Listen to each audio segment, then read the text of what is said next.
What's up, people? We are live. Welcome back. Emerge Group, how are you? Welcome back, people. Welcome back. Everyone's popping in. Happy Friday. It's a beautiful Friday. Nancy Lena, what's up? What's up, Chris? Good to see you here. We here? Okay. Okay, Yoshi's, what's going on? Okay. All right. DeLuca, Kim. Oh, man, we got one of the greatest teachers in New York City out here right now. Kim DeLuca. Shout out to you, Kim. Kim DeLuca. If you don't know, one of the greatest social studies teachers in New York City, arguably the United States, of course. Tony. What's up, Antoinette? Baby sister is out here. Thank you for joining. Oh, man, is that Shiza Star? What's going on, Yoshiza? What's going on? Hey. Hope everything's all right. Sunny D, what's up? Hi, Kim. I hope everybody's doing well. How's it going out there, Kim? Are you enjoying this wonderful weather we're having in New York City? Yes. All right. What's going on, people, as we come in? We're going to give a few more minutes before we start. Got an exciting show tonight. Oh, so we have people with DL names. What's up, Desiree? Desiree is in the house, ladies and gentlemen. Arguably, let me tell you something about this young lady. She's very special and dear to my heart. If I had a daughter, it would be her. Shout out to Tesla Styles, Sister Life Coaches out here. Zizzles, what's going on? Shout out to you, Desiree. Shout out to Lou. Kawan is in the house. What's going on? C Love. Zizzles. What's up, Deb? Deb just joined. Okay. Kawan, good evening. Shout out to everyone. We got a very special guest this evening, ladies and gentlemen. And what's up? See you out there, Cecil. What's going on? All right. Okay. Tesla Styles. Yes, Tesla Styles. It is definitely going to be a banger for sure tonight. Sister Life Coach. Oh, Chris's wife, excited to tune in. Okay. Listen, behind every strong man is a stronger woman. So what's up to you, Sister Life? Sister Life, we hope to have you on the show in about 2 weeks. We're on the West Coast right now, doing a lot of West Coast individuals, and we're going to be on the West Coast. All right, so ladies and gentlemen, thank you for coming out. We are so blessed that we've picked up, first of all, I'm Martin Smallhorne, and welcome to Yes, Your Educational Story. So I've been in education for about 25 years, 20 of those as an administrator, 5 as a teacher. And the reason why I started the show is because I wanted to find out, first of all, I don't believe that your zip code should determine your destiny. I also don't believe that your present situation should determine your ultimate destination. So I'm trying to find out, those individuals who come from certain zip codes, what is it that makes you want to continue on? What is it that makes you want to excel? What is it that makes you want to be successful? What is that aha moment? So that's why I started the show. And thank you guys for coming out. You like the merch? This is intellectual property, Tesla Styles. Intellectual property. Of course, if you're wearing this merch, you're intellectual property. I'll tell you more about that, Tesla Styles, a little bit later. All right, we're blessed because we picked up 3 sponsors, ladies and gentlemen. And the first sponsor we have is Miss Fanny Sweet Shop. Her cakes are amazing. I can attest to the pound cake with the icing, of course. So we got Miss Fanny Sweet Shop as a sponsor, and her email is going to be in the link. And if you enter yes when you purchase, you will get 5% off your first purchase of Miss Fanny's Sweet Shop. There it is in the link. You go to MissFannySweetShop.com and you order yourself one of the best cakes in this world, and you'll get 5% off. We also picked up a scholarship from Bloom's Empowerment. It's an organization that supports single mothers. So log in and support. We also picked up tonight, world premiere, one of my very dear friends, Dr. Hassan Tete has written, I believe, his fourth book, The Art of Human Care for COVID. The Art of Human Care for COVID. So please, pick up a copy. This is a world premiere because it's not actually out until next week, the 20th, but it is a must read.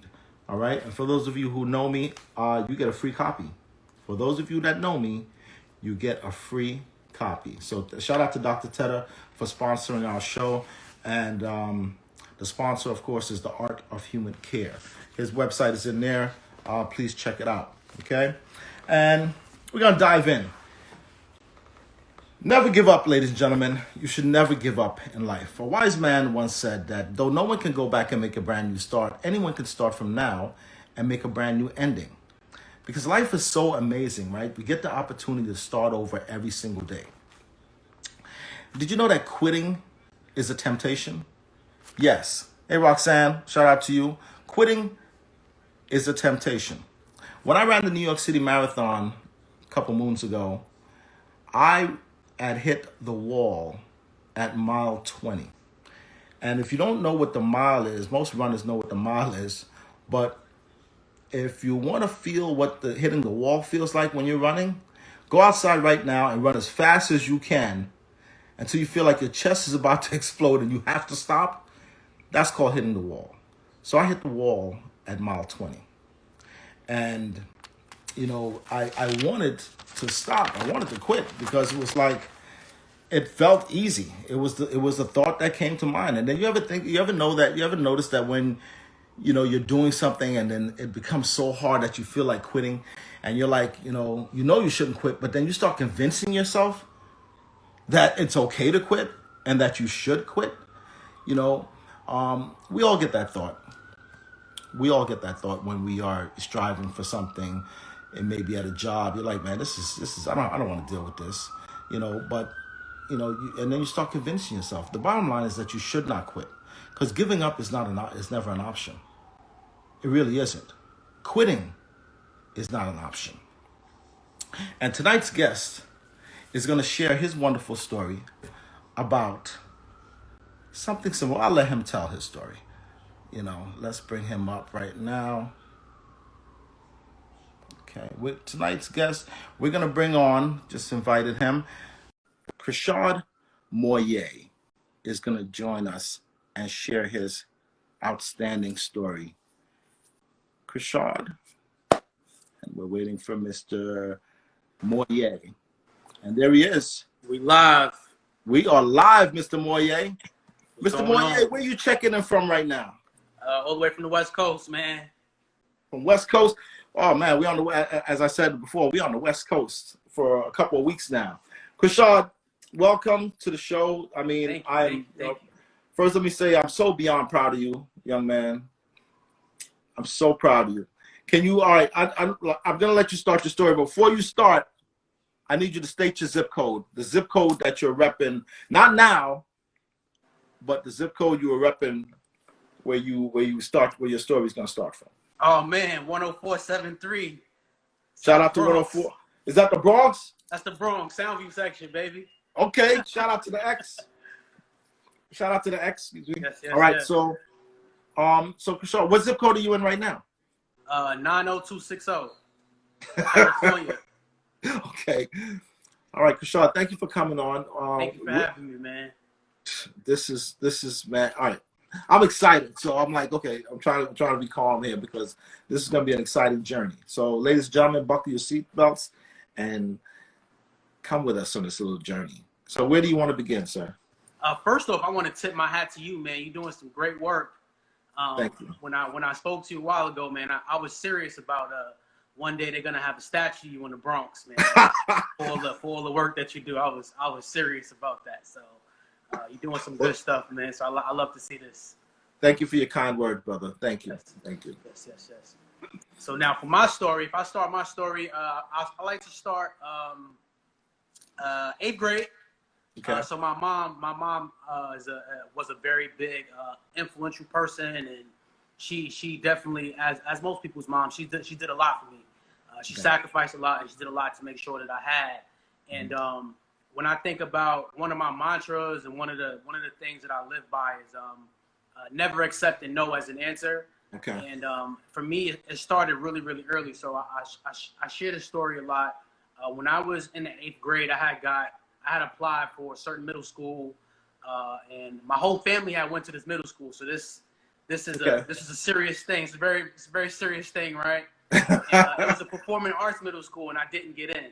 Legacy. My whole family. Where is this, by the way?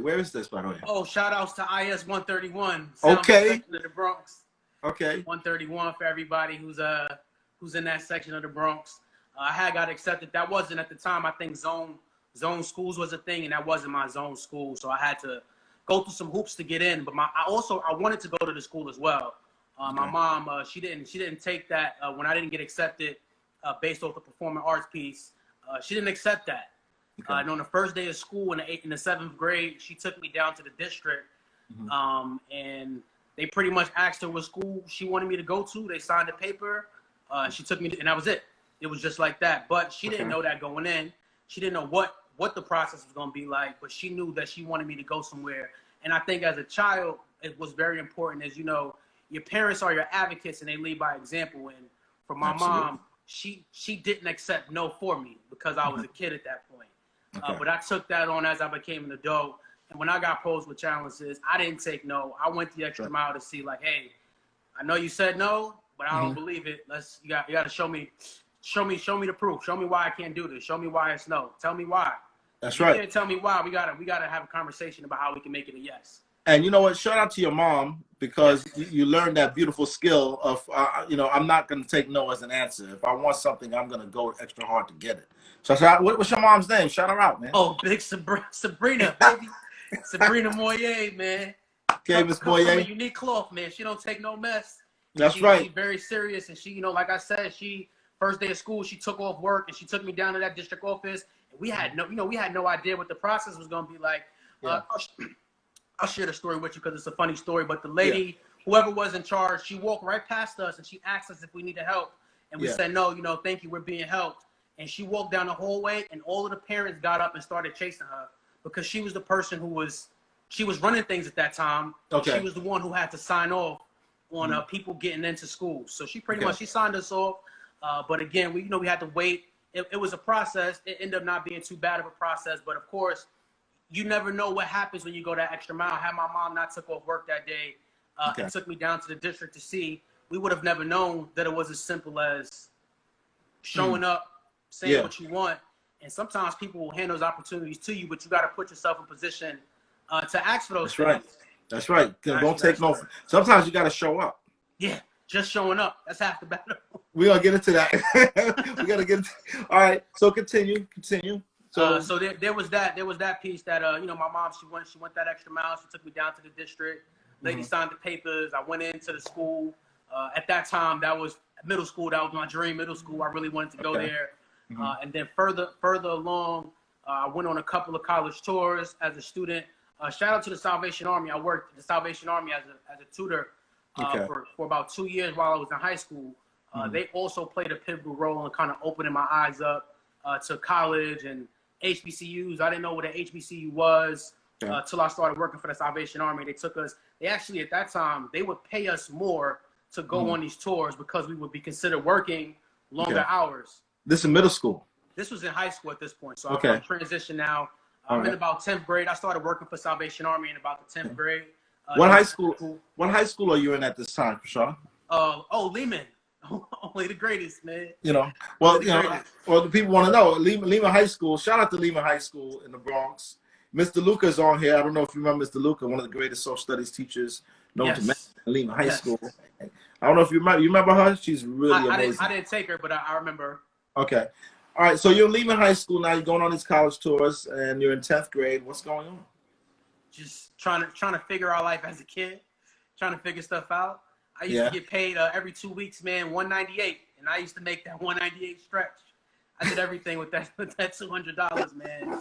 And they took it, like I said, they would take us on tours. And I think for me, it got real when I went on the last tour with YABC. That was my senior year of high school, right before I graduated. I went on that college tour, that HBCU tour with YABC. And that's when I was sure I knew where it was that I wanted to go. And I ended up going to Howard. But before then, there's also another step, right? So I didn't take the traditional route because my grades weren't. I wasn't an A student. I did good, and I made it out. I was a C student, and I made it out. And Howard wasn't accepting C students.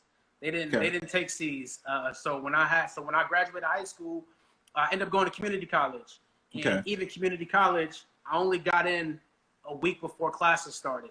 So even that was Hold on a second. So this is really important to everyone watching. So straight out of high school, you applied to your dream school, yes, sir. Which was Howard University, and they said no.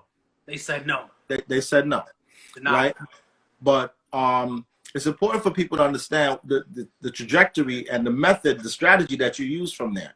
You didn't accept no as an answer. You said, okay, what do I need to do in order to get to my goal? Yes, sir. Right.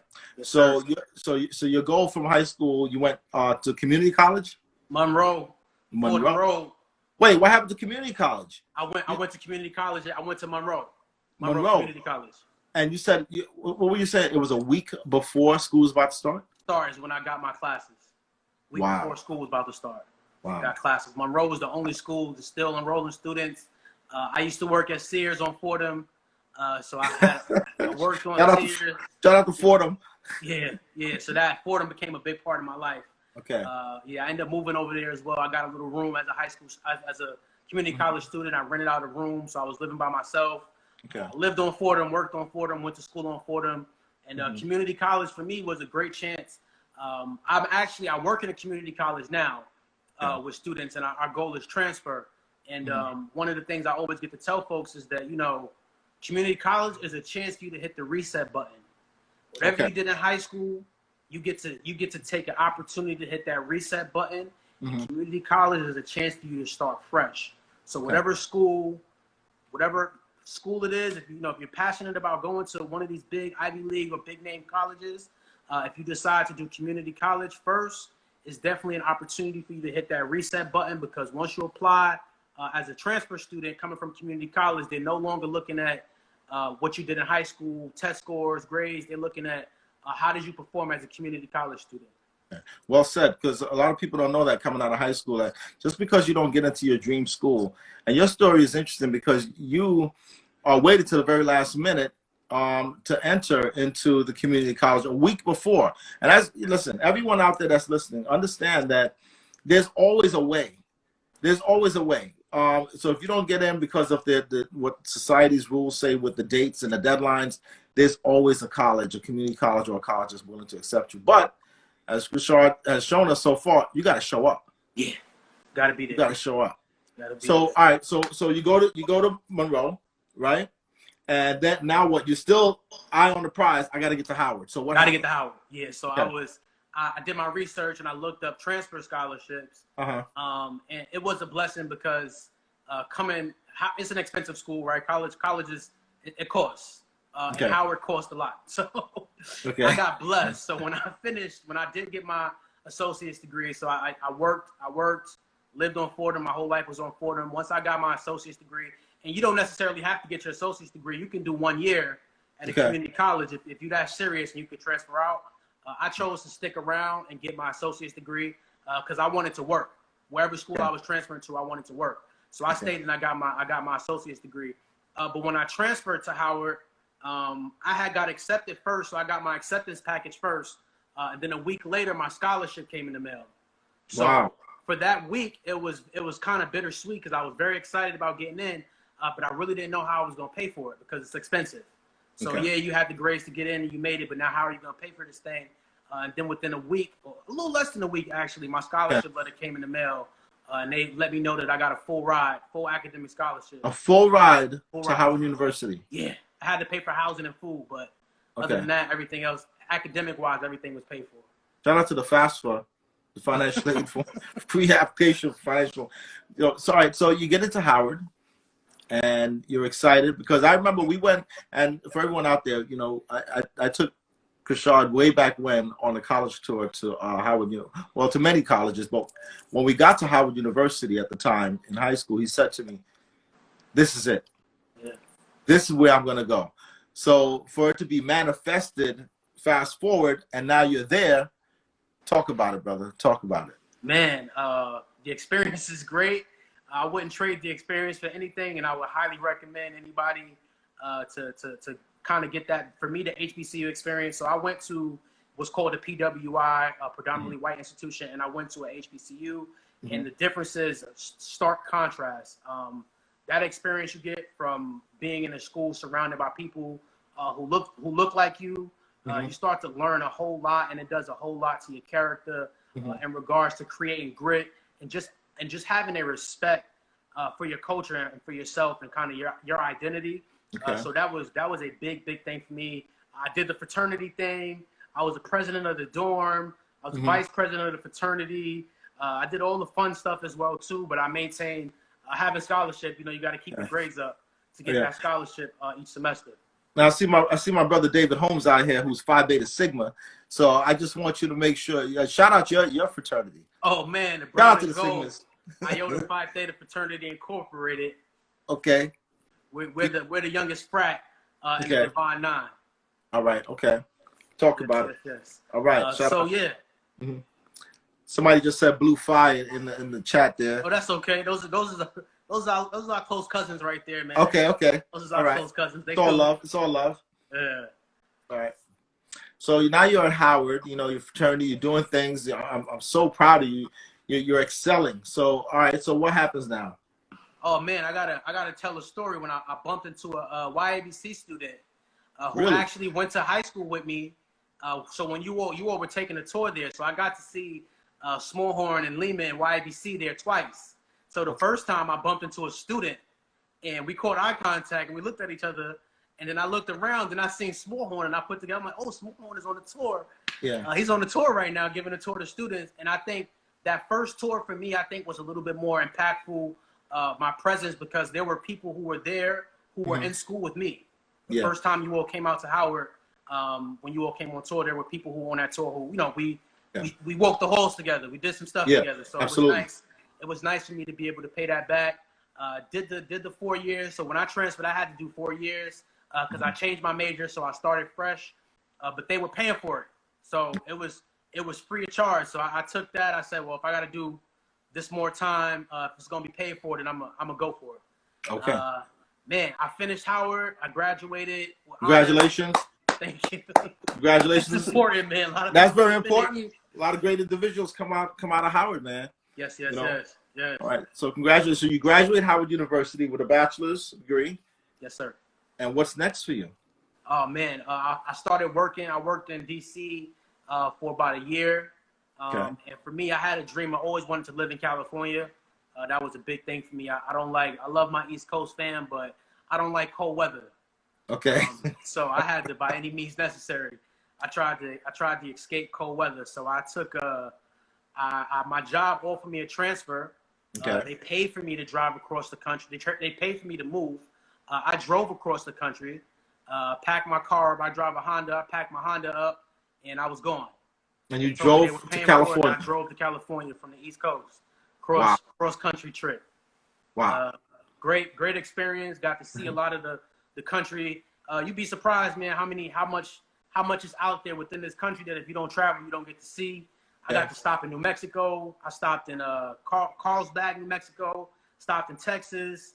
Stopped in Arizona. Went to Vegas. A whole bunch of stuff. I got cultural food from all over this country.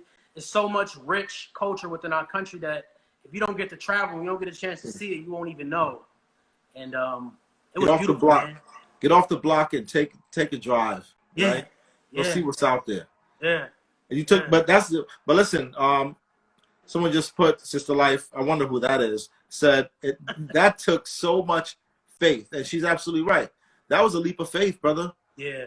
You know, and listen, talk about it, man. Yeah. So you get to California. I'm here now, and the job I was working was just terrible. Yeah. It just, I don't know what it was about the transfer, moving from how it was out east to the people I was working with out here. It was time to go. So I parted ways with my employer, and I ended up picking up another job. And I applied to USC. So at this point, when I quit my job, eventually one of my friends from Howard, one of my fellow shout outs to my girl, her name is Nika. She came through and she looked out and she let me sleep on her couch for a couple months while I got myself together. And in between that, I was transitioning into. I applied for USC, so I was keeping my fingers crossed, hoping that I would get in. And eventually, I got told that I didn't get in, so I didn't get accepted at first. And so hold on a second. Not to cut you off, but so you left your job. Yes, sir. You are now what I guess we call it couch surfing. Couch surfing, right? You're like, you know what? But you're still seeking your joy, yes. Right? Because and I truly believe this. If you're miserable in a certain situation, you need to get out of that situation, because miserable situations are not going to get better. You can't pay for happiness, man. You cannot. You can. So while you're couch surfing right now, so how are you paying for how are you eating? How are you surviving, brother? Oh man, I was on I had an Obama phone at the time. That's what it was called. Had one of those free Obama phones. Obama phone comes in handy. It called in a text, so it got me through. And I was working went back to working in the after school program with students. So I wasn't paying rent. My friend was nice enough to let me stay there for free. So I wasn't paying rent. So the only thing I was paying was to feed myself and to travel and to get around in my vehicle. So she let me stay for a while. When she decided to move, that's when I knew. I'm like, okay, she was getting a new place. And I'm like, okay, I've been staying here for free. It's my time to go now. Yes. Yeah. We didn't have to have that uncomfortable conversation. I knew it was my time to go. Okay. And I appreciated her for extending her. Shout out to her for holding you down. Yeah, she did. She did. Okay. True Howard Bison spirit. She came through. Okay. She came through and she held me down. And so I was applying for jobs. So now I'm living in my car. I didn't tell anybody I was living in my car. Nobody knew I was living in my car. I was telling people I was staying with somebody. I was living in my car. And shout outs to Planet Fitness. That's where I used the restroom. Planet Fitness was open 24 hours. I had a Planet Fitness account. I showered in Planet Fitness. I used the restroom at Planet Fitness. And I was sleeping in my car. And I'm applying for jobs, trying to get in. And then finally, strange thing, I found a job on Craigslist from a pretty reputable company. Okay. I don't know why they would post, I don't know. I don't know if Craigslist I guess it was coming up at that time, but I found a pretty reputable job at Craigslist. And that job, I worked in a college for the summertime, doing similar work that I had been doing, working with kids after school enrichment. And not only did this job provided me housing for the summer, and it paid me, and I got to have 3 square meals a day for free. So in quality, this is so Pepperdine College. If you know about Pepperdine, it's a big private institution, so they got money. So their food, you talking from living on my couch, living in my car on food stamps, to being at Pepperdine and getting 3 salmon steaks and all kind of stuff, and it was all paid for. Got free housing, free food, got to do what I love to do, and everything was paid for. And at this point, what carried you through all of this while living in your car? Going to shower and Planet Fitness and never giving up. What carried you through all of this journey? Because most people would have.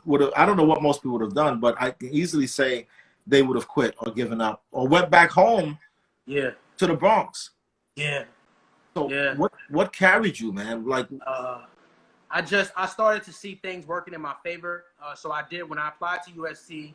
At first, I didn't get in, and I went down to. I applied for the School of Education. I went down to their office, and I asked them, like, hey, what can I do to make my package stronger? I know I didn't get in this time, but what can I do when I apply again to make my package stronger, to make me a stronger candidate? They set me up with a meeting. Lo and behold, before that meeting even happened, they called me and they just reversed their decision. What? They just said, you know what, we'll take you in as a student. So at this point, I was living in my car. What, you were living in your car at the time? In my car.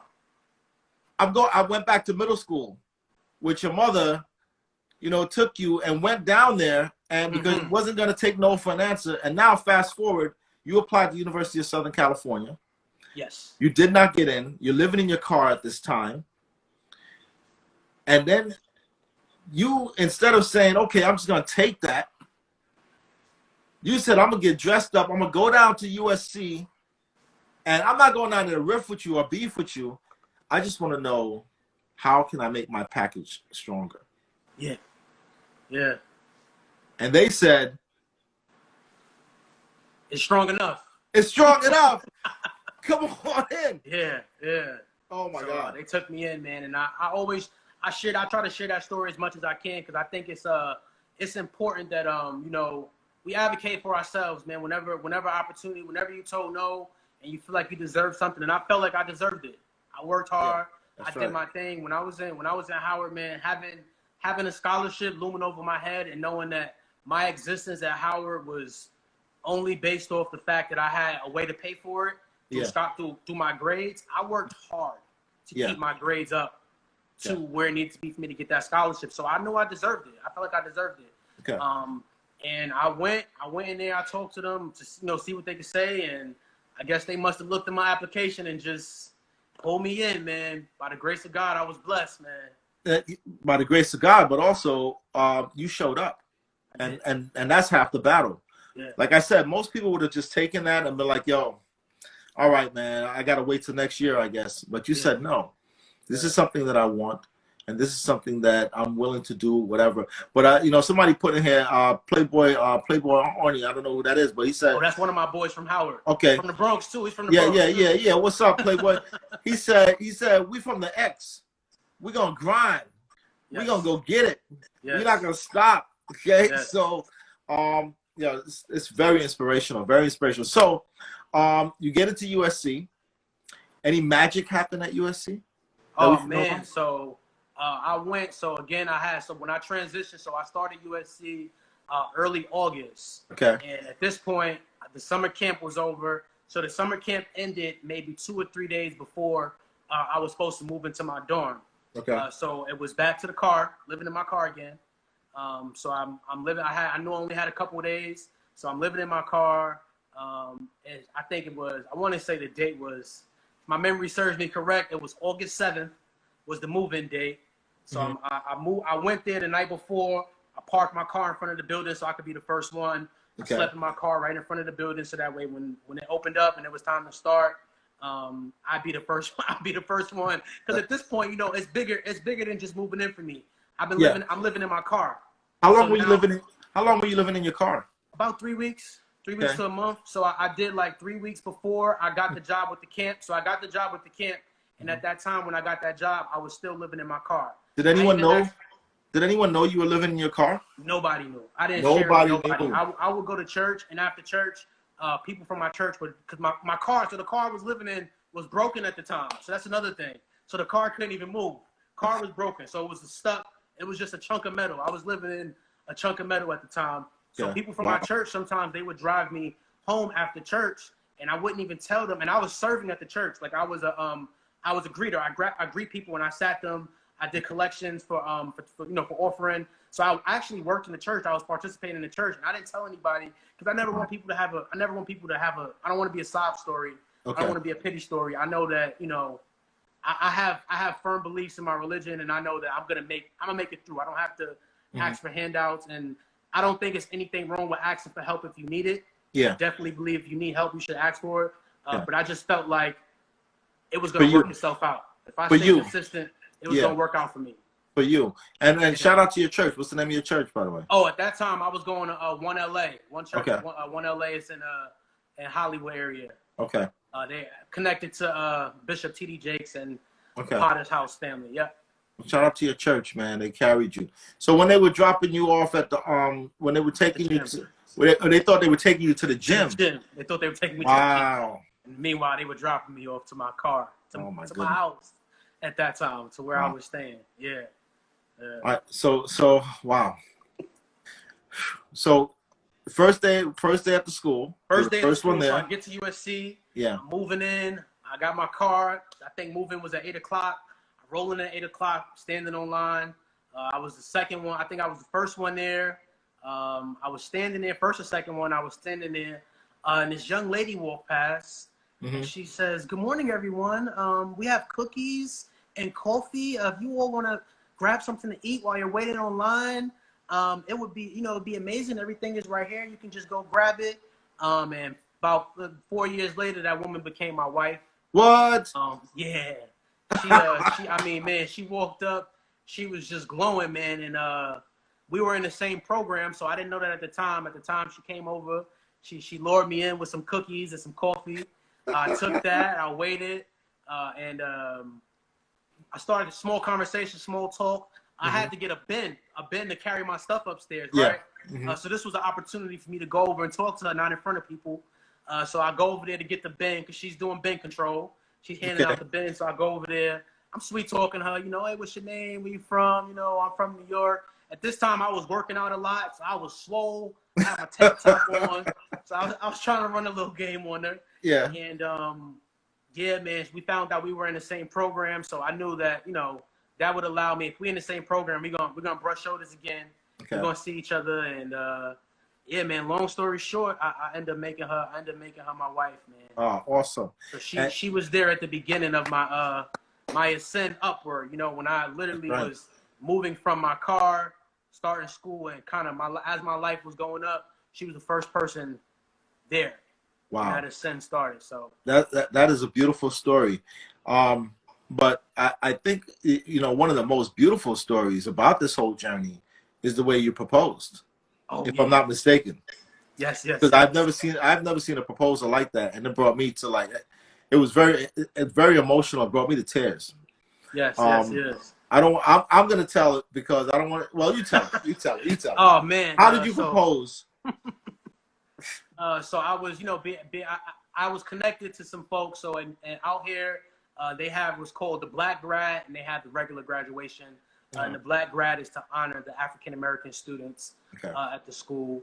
Because I was in a fraternity and I was active, doing a lot of volunteer work with the organization, I was plugged in to some of the higher ups. And I went in, I asked them, I said, hey man, would it be okay if I propose to my wife? At the time, my girlfriend. Yeah. Could I propose to my girlfriend on the stage at graduation, man? I think that'd be really good. And he said, that sounds like a great idea. Let's see if we can make it happen. And shout outs to Theo. I think I've seen him on here, Black Social Podcast. Okay. I think he's on here. I think Theo, I've seen him on here at some point. But he was very inspirational and played a key role making that happen. He cut my music from me, made sure the music was the way I wanted it to be. He talked to who we needed to talk to make it happen. Okay. And it worked out, man. I went on stage. A part of the ceremony, they gave honor to all of the fraternities. My fraternity, there goes Black Social Cap. My fraternity is the last fraternity. We're the youngest one. Okay. So we went up on stage last. So this was a nice way to close out the graduation. I went on stage. I did a couple steps to pay honor to my fraternity, and then the music cut, and then I proposed to my wife. My fiance at the time, my wife now.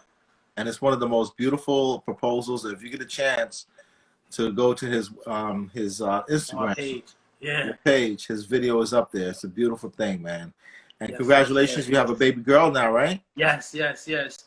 Moye Grace Moye. Shout out to Maya. Is a bundle of joy, man. Shout out to Maya. Okay. Made from love, right? Yes. So what is Chrishaad doing these days in California? What are you doing? Man, everything came full circle. So when I went to community college, I guess one piece that I left out when I went to community college, my community college counselor was also very, very inspirational on my journey and my trip.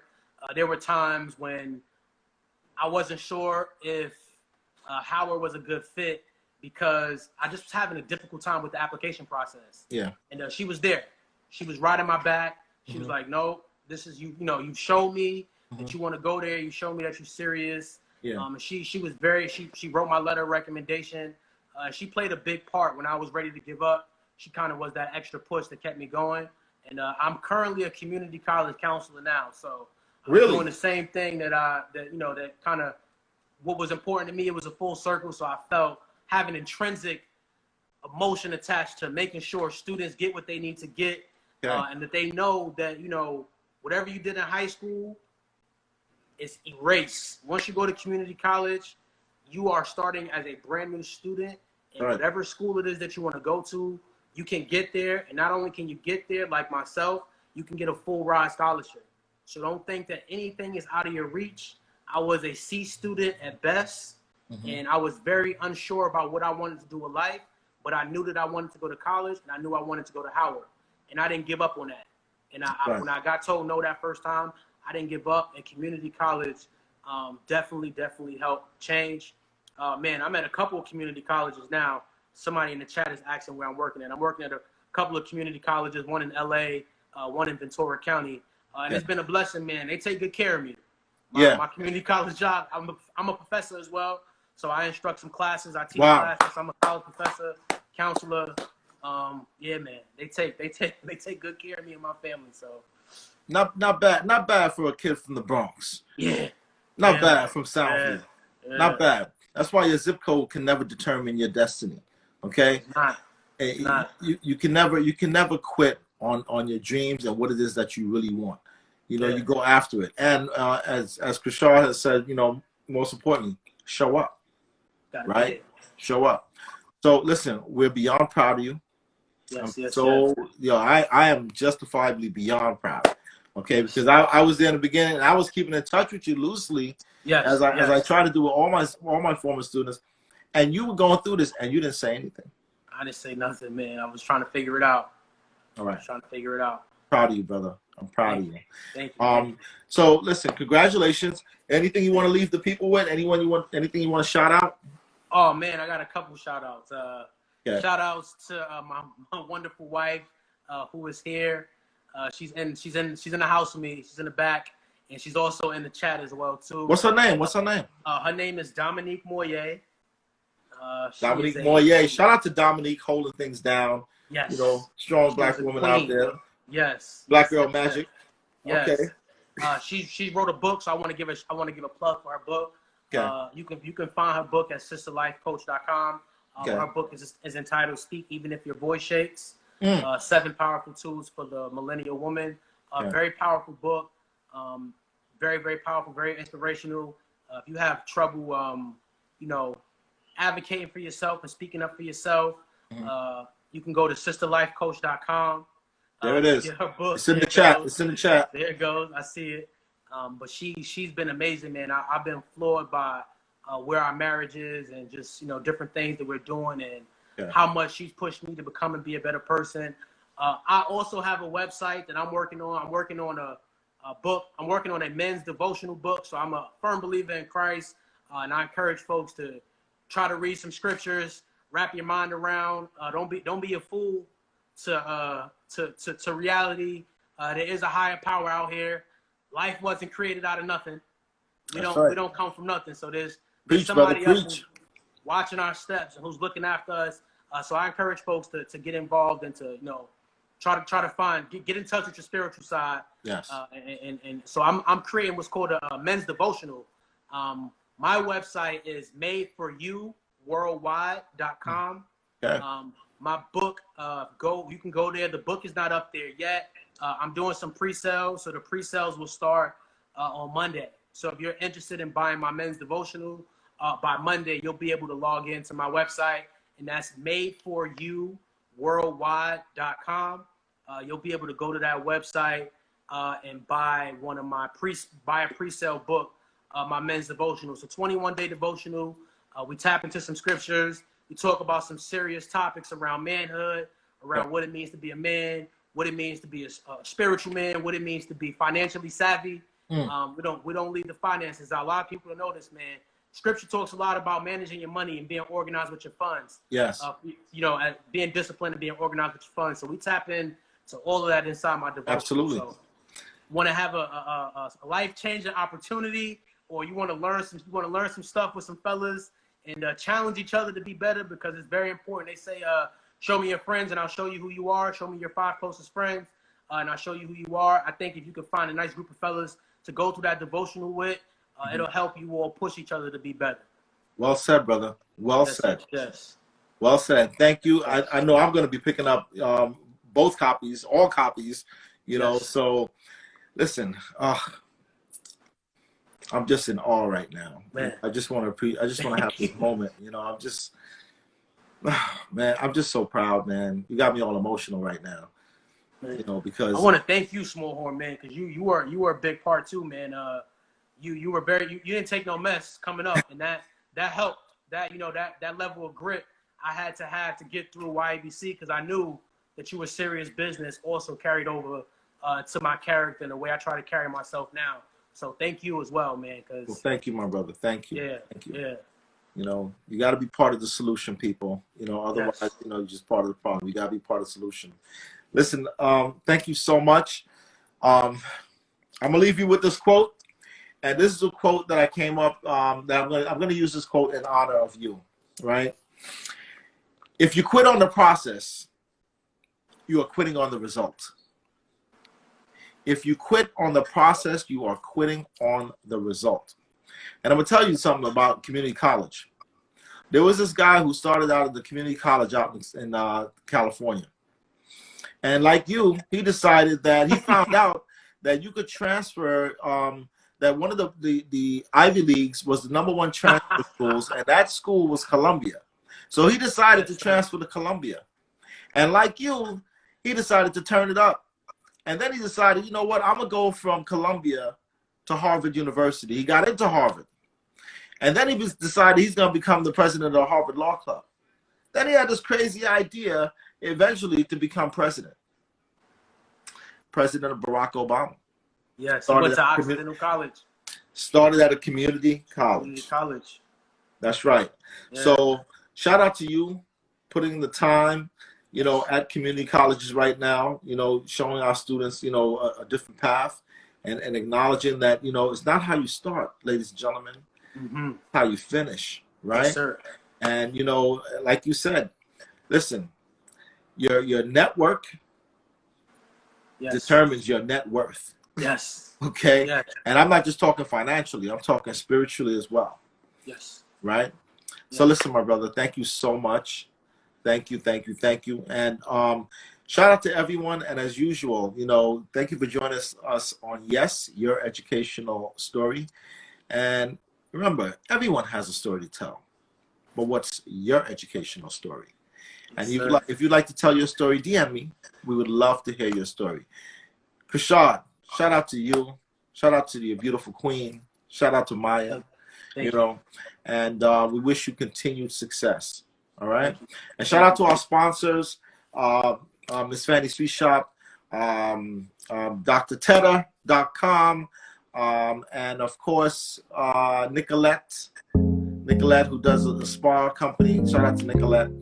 And listen, again, thank you, Chrishaad. Have a wonderful evening, everyone, and have a safe weekend. All right.